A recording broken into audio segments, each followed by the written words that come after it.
दोस्तों, मैं आपको बताना चाहता हूँ कि ये चक्रवृद्धि ब्याज से संबंधित हमारा छठा वीडियो है। इसके अंतर्गत हमने इंस्टॉलमेंट के सवालों को उठाया है। आपने पूछा था कि किस्तों के सवाल या इंस्टॉलमेंट के सवाल किस प्रकार किए जाते हैं, तो हमने इसी सवालों को बताया जिसको आपने पूछा है। और आपको यह जानकर बहुत खुशी होगी कि आप हमसे सवाल पे सवाल करते हैं और हम उस पर वीडियो बना देते हैं। अतः जो किस्तों के सवाल होते हैं वो बहुत आसानी से किए जाते हैं। केवल हमें उनकी दरों पर या प्रतिशत पर ध्यान देना होता है और सवालों को बहुत आसानी के सवाल निकाल सकते हैं। आइए देखते हैं इन सवालों को किस प्रकार करते हैं। और एक बात और यह है कि अपने दोस्तों को ज़रूर बताइए जो इस समय एग्ज़ाम दे रहे हैं प्रतियोगिता में भाग लेने के लिए।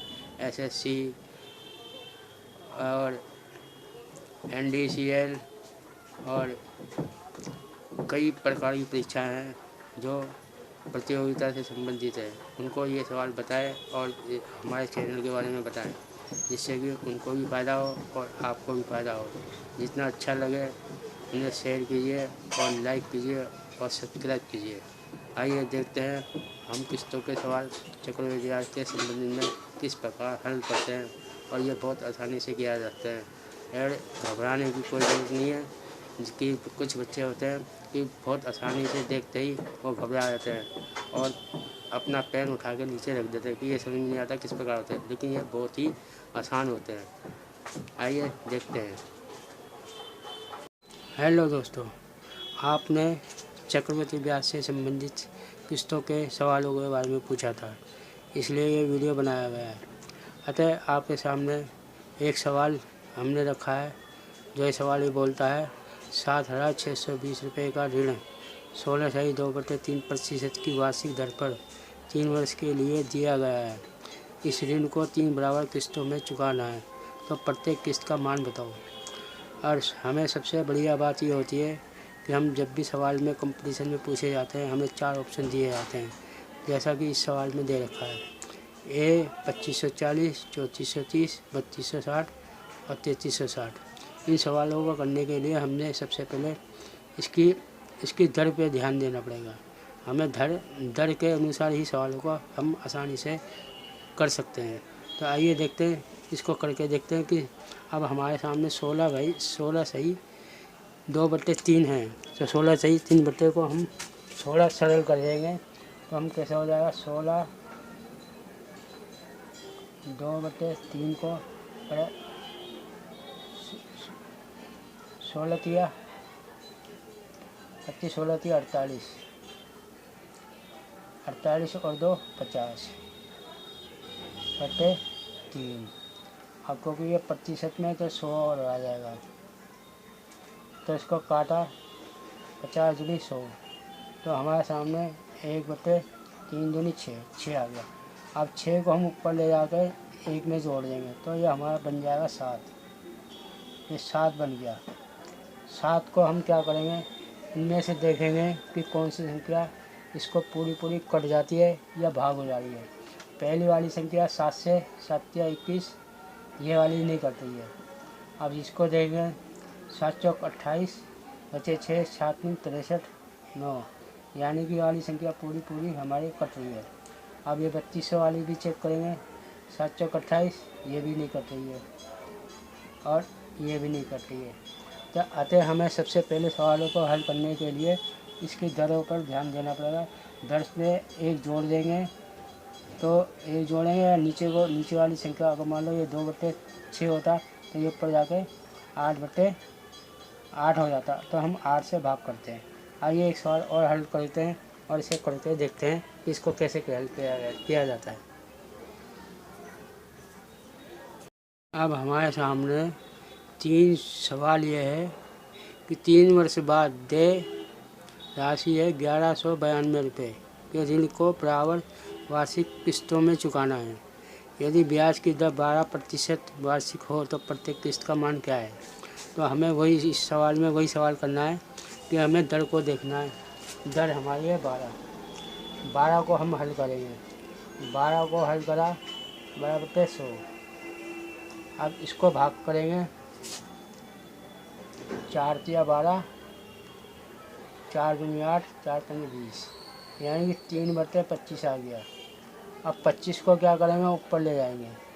ऊपर ले जाने के बाद ये हो जाएगा हमारे पास 28। अब 28 से देखना है कि कौन सी संख्या भाग हो रही है। अब पहले वाली 5 है, ये सम संख्या, ये विषम संख्या, ये भी नहीं होगा। और ये भी सम संख्या है, ये भी विषम संख्या, ये भी नहीं होगा। ये भी विषम संख्या है। अब क्योंकि ये सम संख्या है, यानी कि ये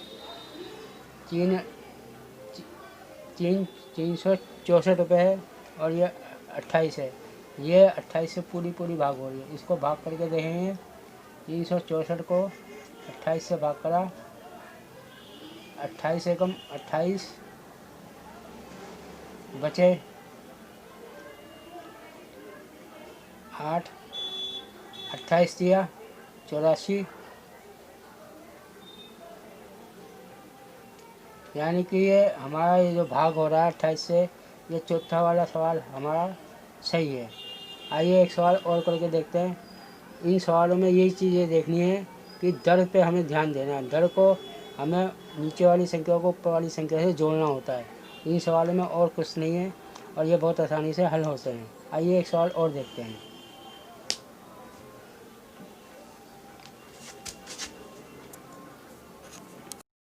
दोस्तों एक सवाल ये है, शाम ने 6,800 रुपये उधार के रूप में लिए, जिनका ब्याज सहित 2 समान वार्षिक किस्तों में भुगतान किया जाना है। यदि वार्षिक रूप से संयोजित ब्याज की दर 12.5% है तो प्रत्येक किस्त की राशि क्या होगी। अब हमारे सामने दे रखा है 8100, 4150, 4050 और 4000। अब हमें उसी तरह हल करना है कि जैसे हमने पहले सवाल हल करा है। हमें सबसे पहले दर को देखना है, दर हमारी कितनी है। तो दर को हम सबसे पहले हल करते हैं। ये हमारे पास दर है 12.5। 12.5 का मतलब है 1/2। इसको इसके गुणा करिए, इसकी गुणा तो 12 दूनी 24 और 1 25, 25/2। अब नीचे क्योंकि 25 है तो 100 से गुणा कर देंगे, तो 25 चौका 100। तो हमारे सामने आ गया 1/8। 4 दूनी 8 और 1/8, और 8 को हम ऊपर जोड़ देंगे तो ये हो जाएगा 9। अब 9 से कौन सी संख्या भाग हो रही है उसको देखना है। 4 से ये भाग नहीं हो रही है, 4 से ये भाग हो रही है। अब ऊपर 9 से ये भाग नहीं हो रही, 4000 वाली ये भाग हो रही है। 9 चौक 36 और बचे 4, 9 पंजे 45, ये पूरी भाग हो रही है। ये ऊपर वाली भी 9 से भाग नहीं हो रही है, लेकिन 9 नहीं 81 ये भाग हो रही है। परंतु इस बात को देखना है कि ये भाग क्यों हो रही है। अब हमने तो सामने जो लिए थे 6,800 रुपये लिए थे, जबकि किस्त बन रही है 8,100। तो यानी कि वाला जो सवाल है किस्त ये गलत दिया हुआ है। तो जो हमारा आंसर आएगा वो 4,050 आएगा। ये एग्जामिनर ने हमें बेवकूफ़ बनाने के लिए 8,100 रुपये लिखा है। अच्छा, हमें इस बात पे ध्यान देना है कि हमने कितना पैसा लिया है और उसकी किस्तें कितनी बनेगी। किस्तें जितनी पैसा हमने लिया उसके हिसाब से बनेगी, ना कि जितने हमने उससे लिया है उससे अधिक बनेगी। ये मूर्ख बनाने के लिए लिया है, इसकी तरफ ध्यान दीजिए। जो हमारा आंसर है 4,050 रुपये है। आइए एक सवाल और करके देखते हैं। अब हमारे सामने एक सवाल हो रहा है कि एक बिल्डर द्वारा उधार ली गई राशि 4% वार्षिक चक्रवृद्धि ब्याज की दर से 2 वर्षों के अंत तक 2250 रुपये की राशि 2 बराबर किस्तों में चुकाता है, तो प्रत्येक किस्त कितनी है। अब हमारे सामने पहली किस्त 1352 है, दूसरे नंबर पर 1377, तीसरे नंबर पर 1275 और 4 पे 1283। अब हमें उसी तरह सवाल हल करना है, बिल्कुल घबराना नहीं है कि हमें सबसे पहले दर को देखना है। दर हमारे को दे रखी है 4%। 4% का मतलब है 4/100, 4/100। अब इसको भाग करा, 4 दूनी 8, 4 दूनी 20, यानी कि 1/25 आ गया। 25 को हमने ऊपर जोड़ दिया 1 में, तो ये आ गया 26। और 26 को देखें कौन सी संख्या भाग हो रही है। 26 को भाग करने के लिए हमारे पास दो तरीके हैं कि एक इसको हम तोड़ लें। एक 13 दूनी 26 होते हैं। अब 13 से कौन सी संख्या भाग हो रही है ये देख लें। या इसको आसान करने के लिए ये देख सकते हैं, ये सम संख्या है, इनमें कौन सी सम संख्या है। पहली वाली सम संख्या है ये। अब इसको हम डायरेक्ट रूप से देख सकते हैं, ये भाग हो रही है, ये हो रही है।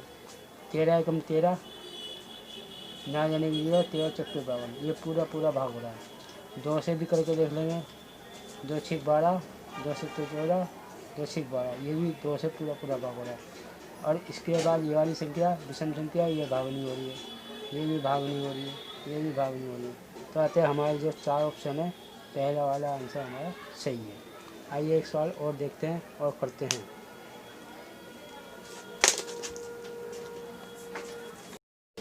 ये सवाल कहता है, एक आदमी 10% चक्रवृद्धि ब्याज की दर पर 21,000 रुपये का ऋण लेता है। हर वर्ष के अंत में उसे बराबर कितनी किस्तें देनी पड़ेगी कि 2 वर्ष का ऋण का भुगतान हो जाए। तो हमें सबसे पहले वही नियम अपनाना है जो हम अपनाते आए हैं। हमें देखना है कि इसकी दर कितनी दे रखी है। दर हमें दे रखी है 10%। तो 10% को हम सरल करेंगे। 10/100, तो इसको काटा तो ये आ गया 1/10। अब 10 को हम ऊपर 1 में जोड़ देंगे तो ये हो जाएगा 11। अब 11 को देखना है कि ये किससे भाग हो रहा है। पहला वाला ये भाग नहीं हो रहा, दूसरा वाला भाग नहीं हो रहा, तीसरा 11 की गुणा 11 में करेंगे तो 121 हो जाएगा, ये भाग हो रहा है। और ये वाला ऊपर वाला ये भाग नहीं हो रहा। तो अतः जो हमारा जो आंसर होगा वो बी आंसर हमारा सही होगा। आइए एक सवाल और देखते हैं और पढ़ते हैं।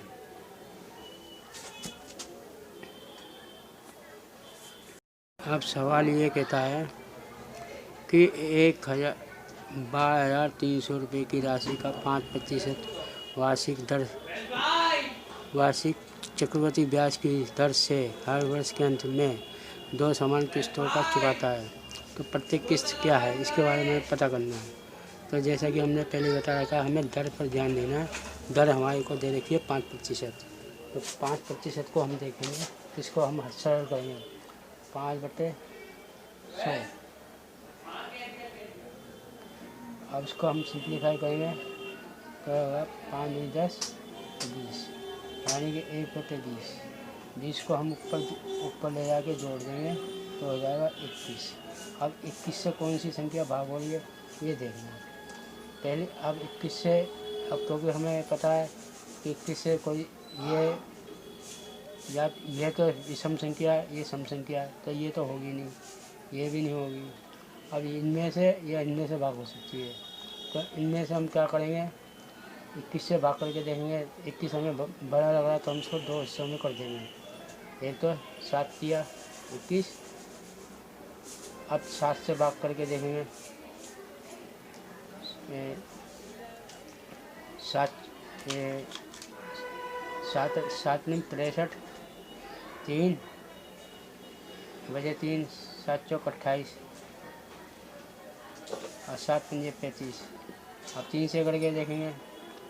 3 दूनी 6, 3 दूनी 6, 3 पंजे 15, यानी कि ये वाली संख्या हमें से दोनों से भाग हो रही है। और 21 से भाग करेंगे तो 21 से पूरी भाग हो रही है। अब ऊपर वाली संख्या देखेंगे भाग हो रही है 7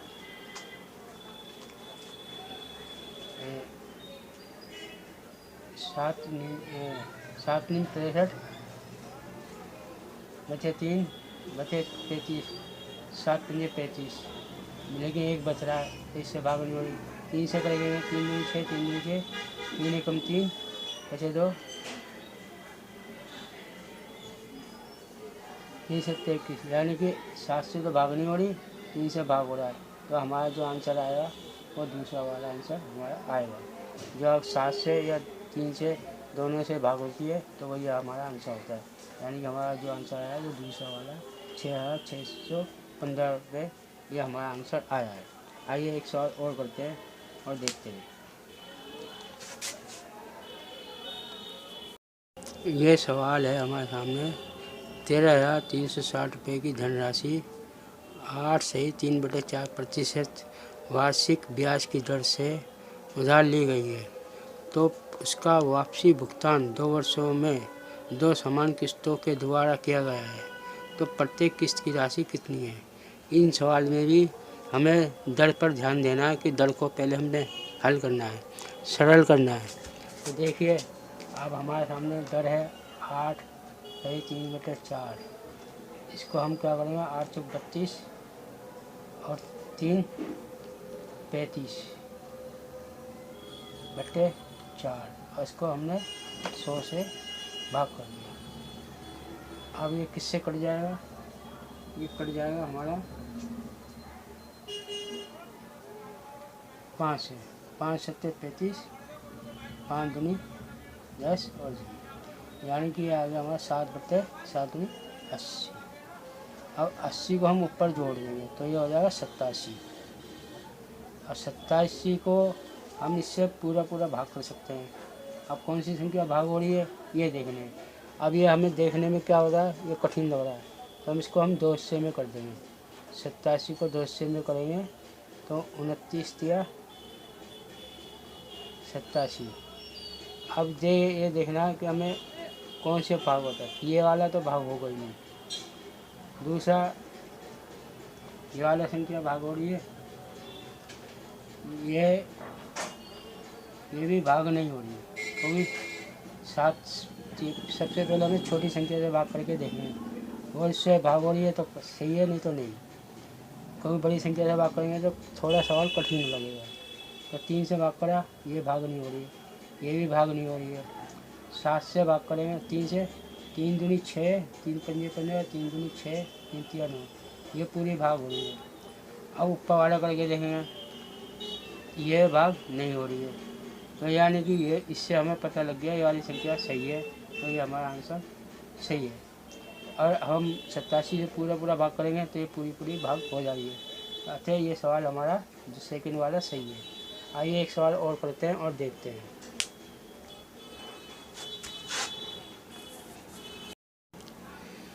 हमारे सामने सवाल ये है, कुछ धन उधार लिया गया तथा इसे 2 वार्षिक किस्तों में चुकाया गया। यदि प्रत्येक किस्तों का मान 882 रुपये हो तो चक्रवृद्धि ब्याज की दर 5% वार्षिक हो तो कितना धन उधार लेगा। इन सवालों में सबसे पहले हम एक एग्जाम्पल लेते हैं, फिर इसके सवालों को करते हैं। देखो, सबसे पहले हम मान लेते हैं हमारे पास ब्याज की दर 10 है। इसे मान लिया ब्याज की दर 10 है, और इस पर ब्याज लगा 10%। 10% की दर से निकालेंगे तो कि ये हमारी मूल राशि है, मूल राशि, और किस्तें हमारी तो 10% है, तो हमने निकाली तो ये हो गया 11। और उसी साल फिर अगले साल 10 का स्क्वायर हो जाएगा तो ये हो जाएगा 100, और इस पर इसका स्क्वायर हो जाएगा दूसरे साल का, ये हो जाएगा 121। ऐसी तीसरे साल का हो जाएगा तो ये 1000 रुपये हो जाएगा, और ये हो जाएगा तीसरे साल का 1331। तो इस तरह मूल राशि हमारी इस प्रकार चलती है और किस्तें हमारी इस प्रकार चलती हैं। इस सवाल में हमें केवल चक्रवृद्धि ब्याज देखा है, हमें मूल राशि का पता करना है कि मूल राशि हमारी कितनी है। तो मूल राशि के लिए हमें देखना पड़ेगा कि मूल राशि कैसे निकालते हैं। हमें सबसे पहले ये देखना कि हमारे को दर कितनी दे रखी है। दर हमें दे रखी है 5%, तो हम पहले 5% को हल करेंगे, ये किस प्रकार से हल होगा, और फिर सवाल को हम करेंगे।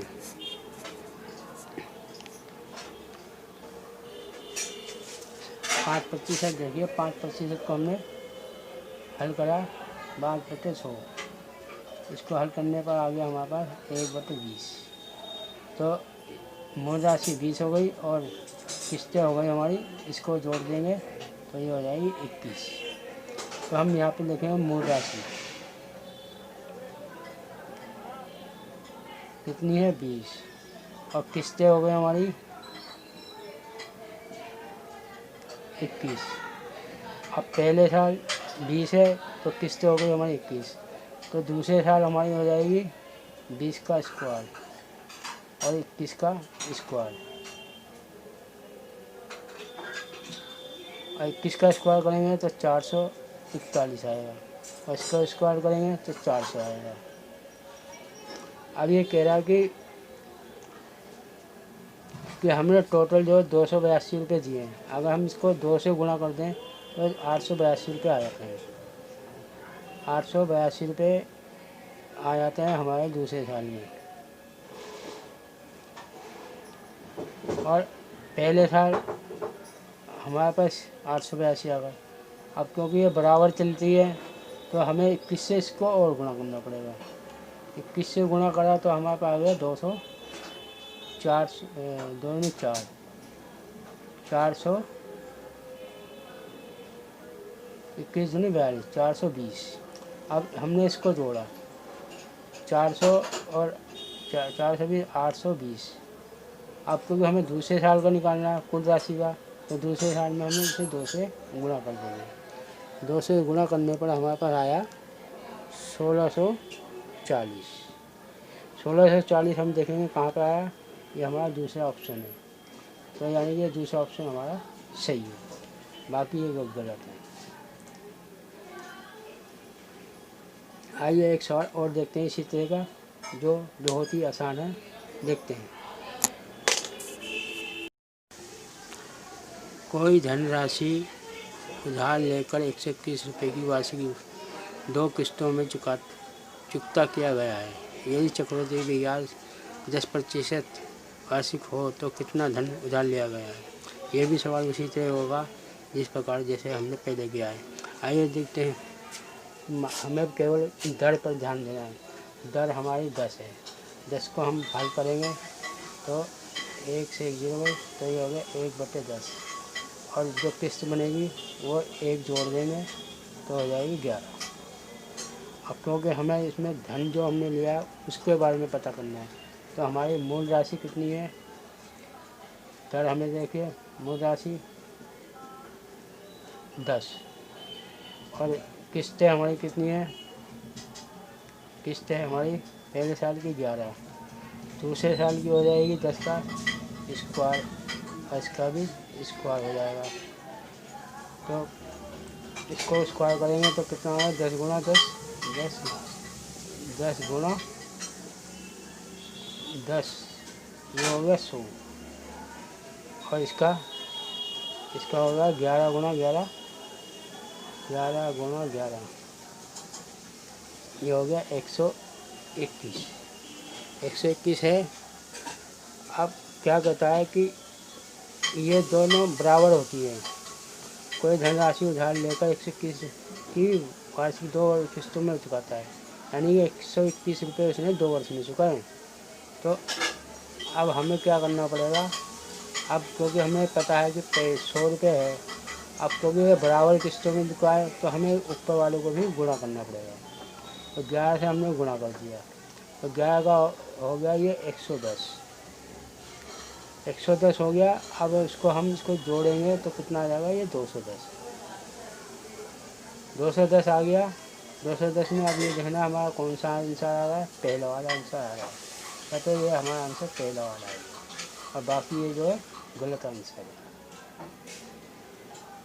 अतः आपको ये वीडियो अच्छा लगे तो लाइक कीजिए और शेयर कीजिए और अपने दोस्तों को भी बताएं कि इन सवालों को करना कठिन नहीं होता, आसान होता है और इसको हम आसानी से कर सकते हैं।